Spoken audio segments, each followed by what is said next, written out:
8-10 हम करने जा रहे हैं। चलिए पढ़ते हैं।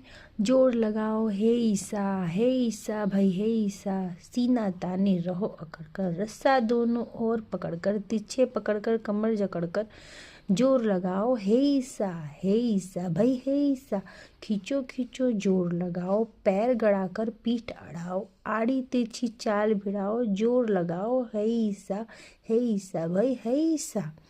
तो जो ये टग ऑफ वॉर इसे बोला जाता है, तो ये रसाकसी हिंदी में कहा जाता है। तो यहाँ पे बच्चे खेल रहे हैं और अपने मुंह से आवाज़ें निकाल रहे हैं।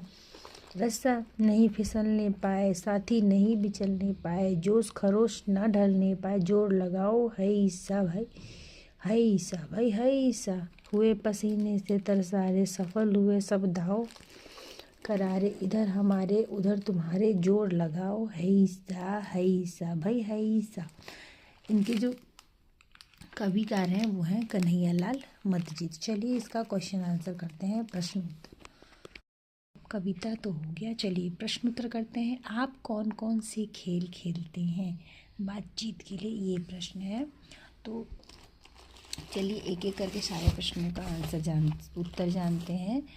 तो आप कौन कौन से खेल खेलते हैं? पहला प्रश्न है तो हम लिख सकते हैं कबड्डी, क्रिकेट, रस्साकसी और खो खो खेलते हैं। आप ये सब गेम खेलते ही होंगे, तो ये सब आप लिख सकते हैं। दूसरा है मेरा आपका सबसे प्रिय खेल कौन सा है? जो आपका प्रिय हो आप लिख देना। मैंने यहाँ पे लिख दिया है मेरा सबसे प्रिय खेल रस्साकसी है।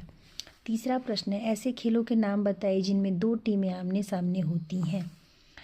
रस्साकसी, कबड्डी और क्रिकेट इत्यादि और भी होती हैं, पर आप इतना लिख सकते हैं कि जिधर 2 टीमें हो उस खेल का नाम बताना है। तो रस्साकसी, कबड्डी और क्रिकेट। आपने रस्साकसी का प्रयोग करते हुए कौन कौन से खेल खेलने हैं? आपने रस्सी का इस्तेमाल करके यानी रस्सी से आपने कौन कौन से खेले हैं? तो रस्साकसी और रस्सी कूदना। फिर है आपका वे कौन से खेल हैं जिन्हें खेलने के लिए हमें अधिक साथियों की आवश्यकता पड़ती है? तो क्रिकेट, फुटबॉल, कबड्डी और रस्साकसी, ये गेम में ज़्यादा लोगों की ज़रूरत होती है। फिर देखिए नीचे आइए, सोचिए और लिखिए। कविता में जोर लगाओ हे ईसा भाई हे ईसा क्यों कहा गया है? आंसर, रस्साकसी खेलते समय सभी बच्चे पूरी ताकत लगाते हैं। एक दूसरे को हौसला देने और जोर लगाने के लिए यह नारे लगाए जाते हैं। ठीक है, मतलब हौसला बढ़ाने के लिए, ताकि हम अच्छे से खेल सकें।